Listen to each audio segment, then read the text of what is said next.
Good afternoon, ladies and gentlemen. We've got some problems here that we can't admit some people. I'm not quite sure. I'm going to leave that with you, Irina, now while I carry on with the presentation. Irina, can you just confirm you can see the screen, the presentation screen? Well, hopefully everyone can see that. Can someone just confirm to me, please, that they can see the slide, police approved interpreters, translators? Thank you very much. Thank you, guys. Appreciate your help. It's going to be a joint venture today, clearly. It's going to be teamwork, which is what police work is all about anyway. So I'm going to give you a brief overview of the police approved interpreter translator scheme and then leave time for questions. Can I ask, please, that you keep your questions to the end? It often happens that you ask a question and it's going to be covered later on. So hopefully you've got pen and paper or pencil and paper and you're all able to just make notes. And if I don't answer your questions, then by all means, please come back to me at the end. My intention is to get the presentation done comprehensively but quickly, so that you can all get as many questions as possible from me, as we always do. So let me go on to my slides and we'll talk about what we're going to talk about. So I'm going to give you the context of police interpreting and translating in the UK. Then I'm going to talk about why PATE was developed. Obviously, I'm going to tell you what is PATE. And I'm going to talk about who was consulted, and we consulted widely. Some of you have heard some of this before, but I just want to make sure everyone gets the opportunity to hear the same kind of presentation from me, so that my message goes as wide as possible across the country with all you wonderful people that are doing police work for us, or maybe thinking about doing police work. So as it says there, plenty of time for questions. So let me give you some context. So there's the UK, the East Midlands region, which is the region that I'm from with Leicestershire Police. That region across the middle of England there does 10,194 face-to-face assignments between January and December of last year. 28 assignments every day across, just get my mouse working there, across that region there. And that includes North Wales. Sorry, it doesn't include Wales at all. We'll talk about Wales a bit later. So the Metropolitan Police, biggest police service in the UK, does 1.2 million minutes of telephone interpreting between January and December 2020. So another way that I've expressed this, every minute of every 24-hour period, every day of the year, day and night, there are 2 telephone interpreters assisting the police. So as I speak now, on average, there are 2 telephone interpreters assisting the police and assisting the public now. So that's mind-blowing, really. The Northwest region, which is this region up here, Manchester, Cumbria, and does include North Wales, they spent between January and December last year, £876,000 on face-to-face interpreting, or an average of 2,400 every day. The East region, which is the area that Irina lives in, around the Essex, Cambridgeshire, Hertfordshire, Bedfordshire area there, spent 1.6 million on face-to-face interpreting, £4,400 on average every day. The national picture, we don't know for sure, but we think in 2020, between January and December, about £20 million of the public purse was spent on language services across England and North Wales. I don't have the answer for how much was spent in Scotland. I've got a meeting coming up with the Scottish Police to get an understanding. Things are different up in Scotland, different laws, slightly different, and slightly different rules, but I don't have that full picture yet. But for England and Wales, the area that I certainly cover, about £20 million a year for language services, which is a large chunk of public funds. So why was PATE developed? The only source of guidance for the police on use of interpreters for many, many years was the National Agreement of 2007. Now, it was written in 2007. It was used across some of the forces in the UK. Other forces wrote their own agreements, but it needed updating. Nothing had been written about police interpreting since 2007. Across the country, there's different specifications, or there was a different specification for each force. So interpreters might be working in one police force but weren't allowed to work in another police force with the qualifications that they had or the vetting, etc. It needed clarity to avoid inconsistencies for both the police and the interpreters so that we're all doing the same thing at the same time. So there was no oversight of discipline between the language service providers and police forces. And we needed an information sharing agreement. So an interpreter could, and it happens very rarely, I want to make this clear, it's very rare that we have any issues with any of you out there. But if an interpreter did get taken off the NERPSI register or stop being used with a particular language service provider, there was no information sharing agreement to make sure that they weren't taken off other forces as well. So we needed to do something about that. Then the next thing is that there was no ability to remove unsuitable interpreters nationwide. And again, I want to stress it doesn't happen very often. But if we do have an interpreter that is found to be unsuitable for any police work or translator, then there was no way to remove them nationally because there was no national register that they were required to register with. We know we have the NERPSI register, but of course that's voluntary and some forces weren't paying attention to it. Others were, as I said higher up on this presentation, that some forces were doing things differently. So there was a problem. There's a risk to the integrity of investigations. An interpreter could have been suspended from being used in one police force, but still be attending either another police station or indeed a court. So we needed to do something about that. So moving on now to what PATE is. The Police Approved Interpreters and Translators Scheme was authorised by the National Police Chiefs Council in October of last year. So papers were presented after the scheme was put together with lots of consultation, and we'll talk about consultation a bit later. And every chief constable in the country approved the PATE scheme. It clearly defines the qualifications, vetting and experience required to undertake police assignments across the UK. So in the past, you might have a police force that said, well, you must have MPPV2, you must have a level 6 qualification, a DPSI with a law pathway. But if you don't, we're still going to use you. There was no minimum bar, no minimum level to set the bar. And what PATE has done is ensured that there is a minimum level. And it's all encompassing. We're trying to make sure that as many of you as possible are included in the PATE scheme because of the work you might have done, regardless of whether you hold a police-related qualification or not. And I'll talk about that later. But we needed to do something to define the qualification, vetting and experience that you need to be able to do police work. So there are 5 categories for face-to-face spoken language interpreters. And those of you out there that are doing police work or aspire to do police work will fit into one of these, either a full PATE, a legacy PATE, a partial PATE, rare for those that speak the rare languages for which you can't get the qualification, and a temporary PATE, which is one that has been authorised by an inspector. So we've got those 5 versions of a PATE interpreter for police work. And the categories of PATE cover those who hold a police-related qualification. And we defined those police-related qualifications as a DPSI in law, a diploma in community interpreting with a law pathway, diploma in police interpreting, and the MET test, which is quite an old one that turned into the DPI. But we're also including those of you who don't hold those qualifications, but have done a fantastic job for us, probably over many years, doing police work. And we want to recognise that, and we want to ensure that you are suitably experienced, then you're going to carry on doing police work for us. And that's where the legacy PATE comes in. Everyone needs to be aware that the demand for police assignments may and often does exceed the pool of available qualified, vetted and experienced interpreters. So what this means is that we always have a fallback. I keep seeing other people's presentations where they say you must be a level 6 in order to do police work, and the police should never drop below a level 6. In an ideal world, that's absolutely correct. We wouldn't want to do that.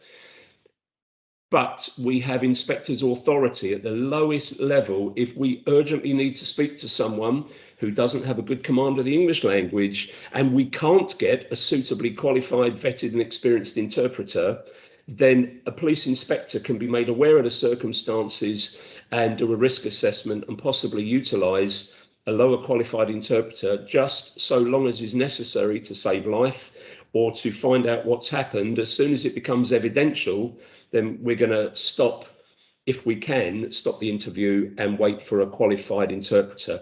But there's something that you need to be aware of, and those of you that have heard me speak before are aware of this. I really do press this point.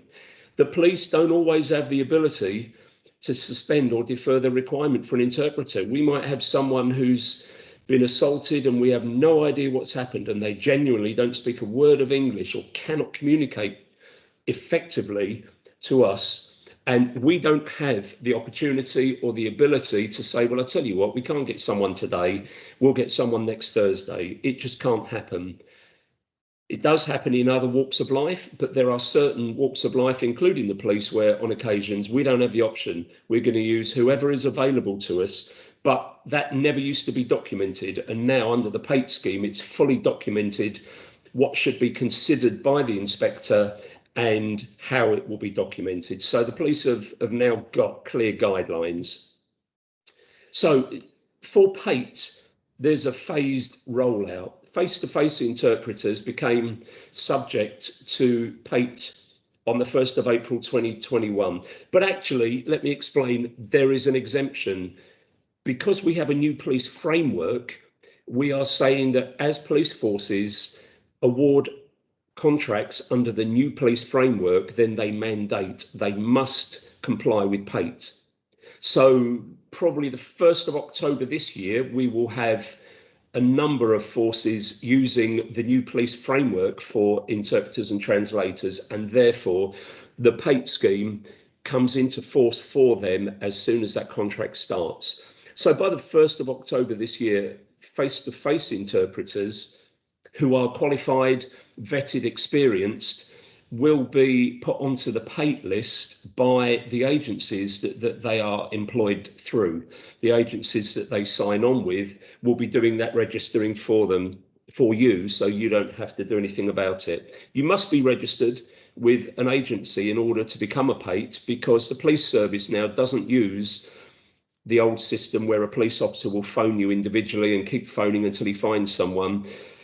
Every force in the country by the 1st of October will be using a language service provider, an agency, so you need to be registered with them in order to get put on the PATE list. So face-to-face interpreters will start, it says the 1st of April there, that's when it became requirement, but we put an exemption in until police forces are using the new framework. British Sign Language interpreters will start on the 1st of October this year. I'm already in talks with a number of BSL interpreters who've all been very, very helpful in trying to set what we think the police criteria should be for a BSL interpreter. And then translators and transcribers, those of you that are out there doing translation, transcription, we'll have a look at the qualifications, vetting experience, and that will be brought in by the 1st of April 2022, so next April. And then we're going to look at telephone interpreters and see what they may need. I don't think there would necessarily be a qualification for telephone interpreters, but we may set a minimum. We are going to be having talks next year with the AIT, with NERPC, with a number of individual interpreters and with the agencies to work out what's best for the police service in relation to the vetting, experience and qualifications of, as you see there, face-to-face, BSL, translators, transcribers, and then telephone interpreters. So this is maybe quite small on your screen, and I apologise for this, but for each category of PATE, there is a flowchart that the agencies will use to work out which version of PATE you will be classified as, whether it's a full PATE, a legacy PATE, rare PATE, temporary, or partial. So that will all be done for you. These documents, once they're approved, will be circulated so you can work out for yourself where it is that you think you sit. And then let's talk about who was consulted. Early consultation began in 2018 when my boss, Ian Fraser, started developing the police-specific procurement framework that I was talking about. It's called the Dynamic Purchasing System, a DPS. So he started consultation with all the people that I'm going to list in a little while. And then when I took over, you will have, if you were at the beginning of this presentation, you would have heard Irina say that I took over my role last year. So I started working back in the police again on the June last year and started developing PATE. So I continued the consultation with all the people that Ian had been consulting with and added lots more, either people that I'd worked with or other associations that then wanted to work with us to assist in producing a regulatory system for police interpreting.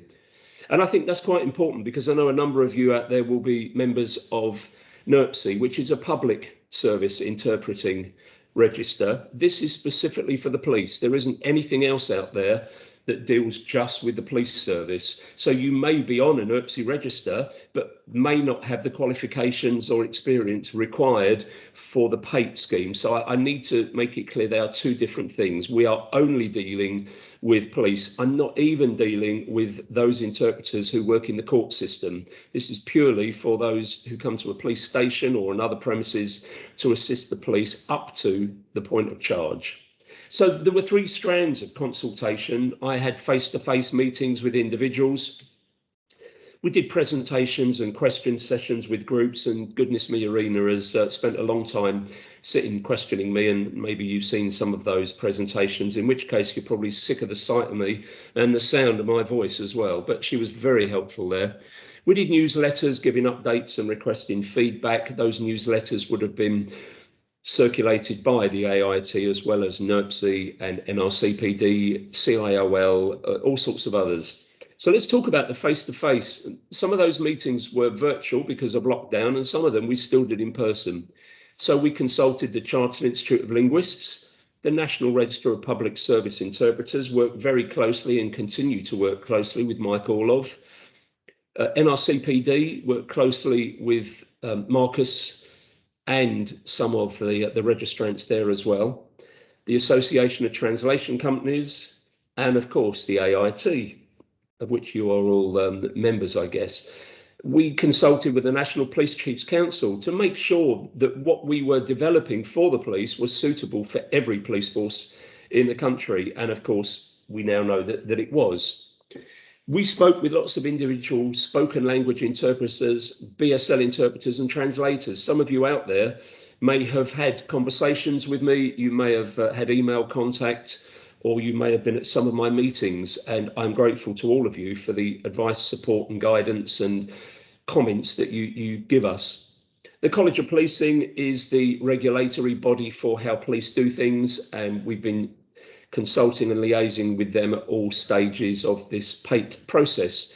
And then we also speak with individual academics. There may be some of you out there now that I've spoken to, but certainly there are a number of academics across the country and Scotland, I'd say as well, that I've had discussions with around interpreting and translation. I am very keen to see academic papers on police interpreting, so that I get the widest possible picture on what's happening and what the future holds for us all.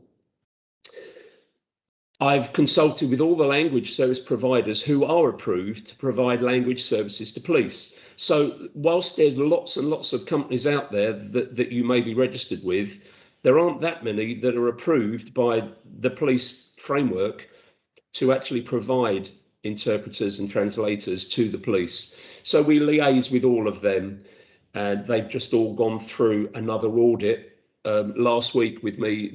Every language service provider has been audited on a range of subjects, and I am happy, despite what you may think, I'm happy that they are all able to provide a service to the police for language services. We've had consultation with Nubsley over the years, and then presentations, as you've seen, various presentations on all aspects of PATE. I gave those between July last year and April this year, and I am still, now that we've gone live, I'm still doing presentations like this so that you all get the same message around the country, rather than the kind of things that might be put to you on Facebook and LinkedIn and various other social media places where sometimes the message gets twisted. I'd rather you hear that message from me so that it's a consistent message. We estimate that thanks to NERPC and the AIT, over 1,000 viewers have taken part in these presentations. ISL as well have had international events that I've hosted. Many of them were recorded, as this one has been recorded, and then they go on to your YouTube platforms and they receive even more views. I'm just going to admit some people that there's some people there that I don't know if anyone else from the AIT is looking at, and it may be that they're not able to get in. But sorry, excuse me, I've just pressed the button to try and let you all in. So the interview's recorded, and the AIT published a series of presentations talking through all aspects of the police dynamic procurement system and PATE, and I'm grateful for the ability to have that. So then newsletters, I want to rush this a little bit. Many organisations have been supporting our newsletters and making sure that they are published. I know that the AIT and NERPC put them on not only their own platforms, but put them on LinkedIn so that other people, other interpreters and translators can get to read the same information. And I'm grateful for that. The language service providers have been circulating to all the interpreters on their books my messages as well, or certainly signposting to them. Just for information, we now have one corporate newsletter. What I found was that I was doing a number of newsletters for all different kinds of organisations, and I realised I was focusing on different things for different organisations. What we've now been told is that we should be doing one corporate newsletter so everyone gets the same message. All that feedback that we get is considered and it's responded to. So we do take it seriously when you tell us all these things. There's a formal governance structure in place to ensure that all stakeholders have a voice. And again, this may be quite small on your screens, but it starts with our Chief Constable, who's the senior responsible owner, and every quarter I have to report to him what's been going on. If I start at the bottom, actually, we have all sorts of consultation meetings and presentations, such as this one that I'm doing now. And anything that comes back from today's presentation will be fed up the chain here. So we've got regional procurement meetings, regional operational meetings. There's a video remote interpreting working group as well. And then we move up to some meetings that I chair. There's the National Language Services Procurement Working Group, which is internal with the police. There's the LSP working group, where I deal with the language service providers across the country, only those that are approved. And then I hold operational working group meetings with police officers from each force in the country as well. All of that work feeds into a steering group which oversees any decisions and decides what needs to be done for the benefit of the police service. And we also have an independent advisory group here with representatives on it from AIT, NERPC, NRCPD, CIOL, ATC. So lots of independent people on here that we ask, what do you think of this, and get their advice. I also have independent interpreters and translators on there as well, who both spoken and non-spoken, who give us advice as practitioners, as the people actually doing the job. And most of the decisions are made here at the steering group. But if we need something that's going to have a national impact and may cause an issue in certain areas, then it goes to our Chief Constable, who meets with all the Chief Constables in the country and provides updates to them. And of course, I provide updates to Chief Constables around the country as well. So I want to come back to why PATE was developed. So you saw this slide at the beginning of my presentation. So the only source of guidance was the National Agreement of 2007, and that needed updating. So we now have authorised professional practice, which is guidance from the College of Policing. And if you go on to the National Police Language Services website, you can get access to the guidance that was developed in consultation with interpreters, translators, spoken and non-spoken, and police officers and organisations such as NERPC, AIT and various others. So it wasn't something that the police put together themselves. It's something that we did ask advice from the community. There were varying specifications. I told you this earlier. Around the country, different forces were using different specifications for police interpreters. We now have the PATE specification, which every force in the country is signed up to, and it's the same. So if you need MPPV3 in Gloucestershire, you need MPPV3 in Leicestershire, and nothing changes. It's the same qualifications, vetting and experience across the country. So we also had these issues, that there was no oversight of discipline, and we didn't have the ability to remove an unsuitable interpreter on a nationwide scale. We could only do it individually. So now we've got the PATE discipline policy and procedure, and there's the PATE code of conduct. So we can deal with these issues now in a way that couldn't be done before. So all of these are very rare things that happen, but when it does happen, we have the benefit now of being able to share that information for the benefit of the police service and the public, so that the public are protected and prosecutions can go ahead without any problems with integrity. Okay, so I just wanted to come back to support for PATE. So on the 18th of May, Baroness Cousins, and that is the correct spelling. I've had a couple of people get in touch with me saying my spelling's not very good. That is how Baroness Cousins spells her name. She delivered a speech in the House of Lords, and she stated that the new flagship police-approved interpreter and translator scheme has blazed a trail for high standards. And she also mentioned that it respects all parties. And what she meant by that was that because we have consulted with you and with all the organisations, as well as the public, then it's fair to all parties. So I am extremely pleased to get that kind of praise, and I'm really pleased that interpreters, translators across the country have supported this, as well as the AIT, NERPC, NRCPD, Chartered Institute Linguists, and probably many others that I should mention but haven't. For brevity, but everyone is saying that this is a fair way to progress one of the most difficult and challenging aspects of interpreting and translating. So on that note, I'm going to stop. I'm going to stop sharing my screen, and then we can get onto the bit that you really all want to get involved in, which is, of course, the questions.